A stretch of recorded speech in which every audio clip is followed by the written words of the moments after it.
she had agency to choose, and she just let her body just go. So beautiful, that power that we have as humans. And it takes depth. It takes meeting someone who's dying and being with them, super present into death, like holding the hand to help them cross. Welcome to the Thrive with Kate Stillman podcast, made for you by us. I want to tell the story of my mother-in-law's passing, in part because I know so many of us have been somewhat removed from the dying cycle, like that has culturally been separated from us as assisted living centers and hospitals and mortuaries have taken over the dying and burial process. So my mother-in-law was able to remain at home as she was suffering from mild dementia, and that was through the amazing care of my brother and sister-in-law. Like, bless their hearts, the amazing assistance that they provided her day in and day out for years. Eventually it became too much, and she moved to an assisted living nursing home, and that was in September.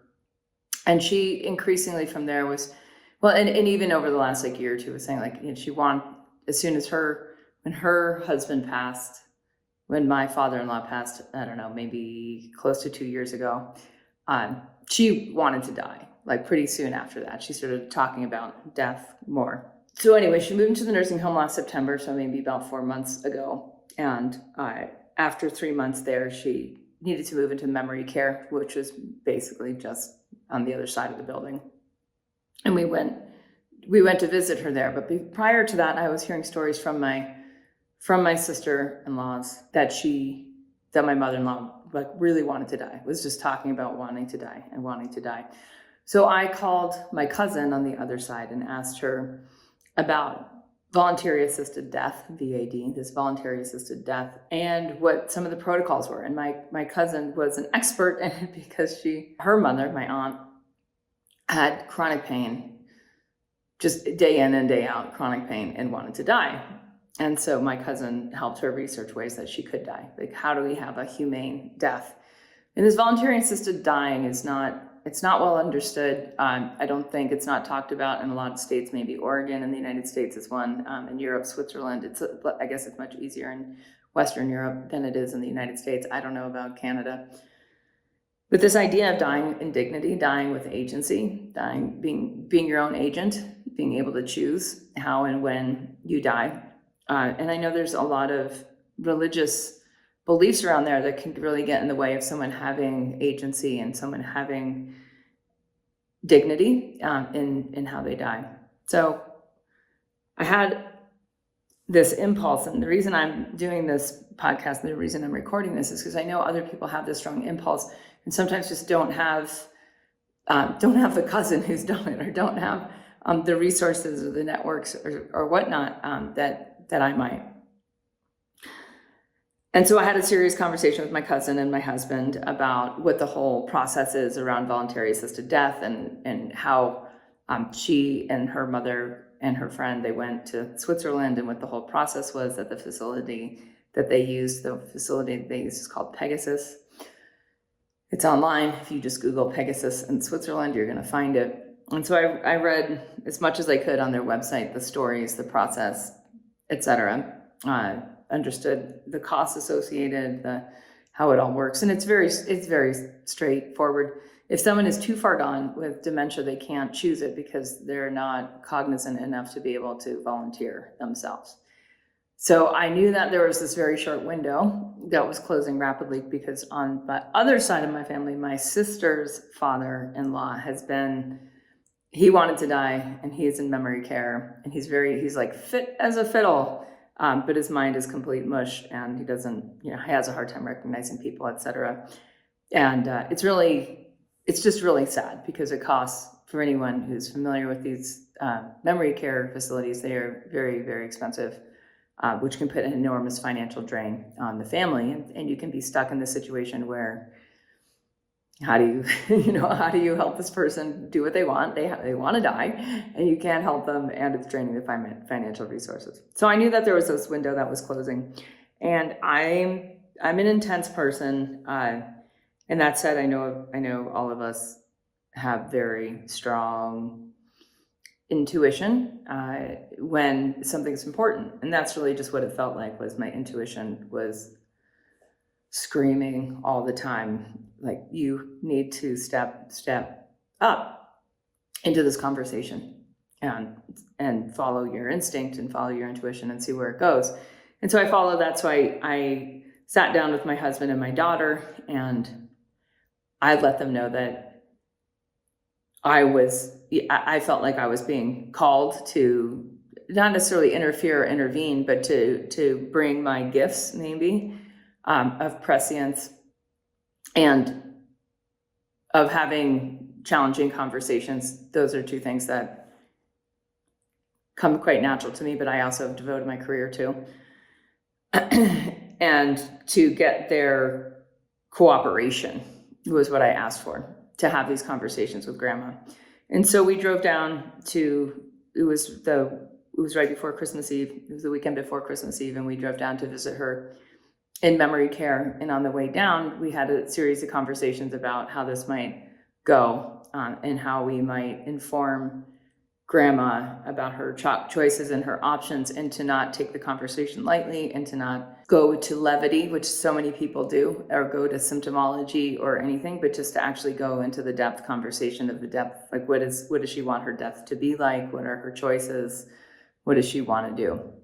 And so we arrive in the memory care place, and everyone is a vegetable, but she's like still pretty with it. Like, she recognizes us. She's thrilled to see us. We have some conversations, and it is clear that she also lapses and is quite intense in her personality. So in lapsing in memory and having those intense episodes, she was exactly where she needed to be. That was clear to everybody. So I knew, that the conversation would quickly turn to, I want to die. And it did, I would say within the first 5 minutes. And so that's where we went, is emotionally and with presence to her desires. Like, what does she really want? And so over the course of that next 24 hours, we had a number of these death conversations. And I showed her the Pegasus site, and we talked through her options, that she could still volunteer if she wanted assistance in dying. And what was phenomenal to me about the conversation was that no one had this conversation with her before. And she had been expressing a desire to die for well over a year. And it, like, this exploring of the choices, like exploring if someone is saying they want to die and they've had a good life, and they're just like, peace out, right? They don't want to live on pain meds. They don't want to, especially with memory care. Like, she was looking at the people around her, and she's like, she couldn't connect with anyone in memory care, because she was like right in between, right?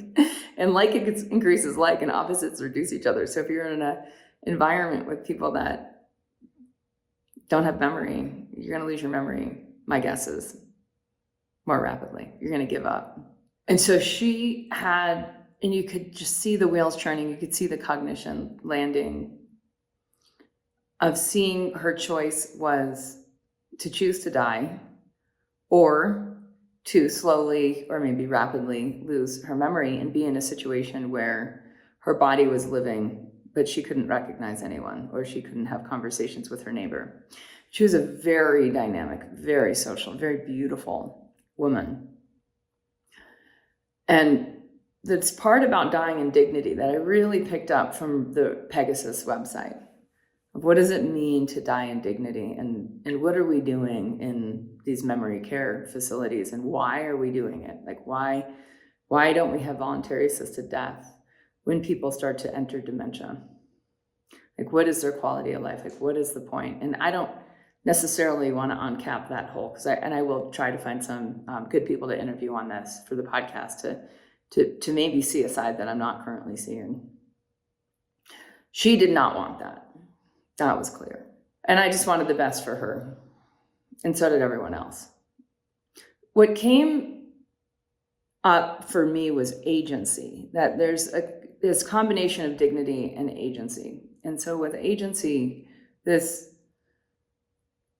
ability to steer, this ability to choose, to me, this is our humanness, right? That we have this divine desire to steer, to choose where we want to go to. It's like those choose your own adventure books where at the bottom of the page, it's like, if you want to do this, go to this page. If you want to do that, go to that page. And what I was sensing is that, she'd get to the bottom of the page and there was no choice. There's just the choice to flip the next page. And she wanted that agency back. So as soon in the conversation as we gave her that agency back, this shift happened. You could see the shift. Those of you, especially who study subtle energy in yourselves and in other people, you can just feel the gravity, see the choice. And she said, after we went through the whole, what would it be like to choose? And if she wanted to choose death, what are her options in that? She's like, no, I want to live. And I said, great. The process of her going through that and seeing the options was, it just fascinated me. It landed in this way I hadn't expected. Okay, so we went out. She wanted to take us out to dinner. Like, she's still with it enough to be like, I want to take everyone out to dinner. So she took out my husband and I and my brother and sister-in-law. And we went to Chinese food, which she loves. And we ordered everything. It was this huge buffet, and she ate and ate and ate, and it was marvelous. And it was just marvelous to be together. And she had been a very, I would say, financially savvy woman, and she was very generous in many ways. But this was interesting because she really wanted to treat us. And I couldn't remember the last time we always would take her out. She insisted on paying the bill. And so we let her, realizing that this might be the last time that we're able to eat in a restaurant together, all out and about. And so she and I were waiting in the lobby at the end, and I saw this bag of fortune cookies, and I love fortune cookies. I love the flavor. I don't know if it's the tapioca or what is exactly is in fortune cookies, but I love fortune cookies. And there were these bags of broken fortune cookies. So I asked the lady at the counter, can I take one of these bags of fortune cookies? And she said, oh yeah, sure. And then I saw Claire, her eyes light up, and I said, you really like fortune cookies too? And she said, yeah. Can I have that other bag? And I'm like, let's find out. And we did. And she just thought that was the best thing to walk out the door with these bags of fortune cookies. And I did too. I mean, there's so many levels of symbology in that. So the trip was great in terms of that. And we left. And she was very sad, and we were sad, but it felt quite complete. And we get a call the next day that she's in a lot of stomach pain. Oh, the other thing that we had really confirmed with her and the staff and my brother and sister-in-law is that she really wanted no more interference. And that had already been recorded, but it was very, very clear to everybody. Like, should anything happen, like, there's no interference. So the very next day, she was in a great deal of stomach pain. And by the following night, she was dead. And the sense of sovereignty in her decision, like her way of leaving, her ability to just peace out, felt absolutely pivotally connected to the conversations that we had about her having agency. And that landed in a way for my husband and my daughter and I, of knowing when having important conversations, having difficult conversations, having crucial conversations, when they arise in the moment, and that we have this incredible sense as humans that we can sense that. We know what that is, and how agency and dignity in death is really the bottom line.